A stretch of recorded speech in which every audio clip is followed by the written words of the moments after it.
শুক্রবার কোন সূরা বেশি বেশি পড়তে বলা হয়েছে? সূরা আল কাহাফ। শুক্রবার কোন নবীর উপর বেশি বেশি দুরূদ পাঠ করতে বলা হয়েছে?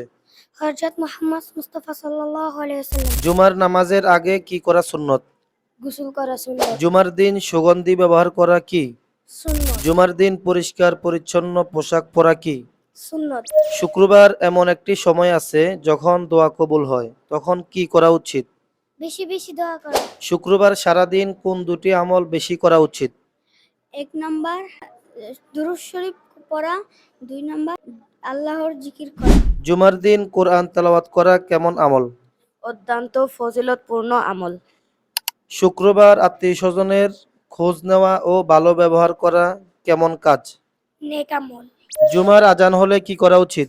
সব কাজ ছেড়ে জুমার নামাজের জন্য প্রস্তুত হওয়া। জুমার খুতবা চলাকালীন কি করা উচিত?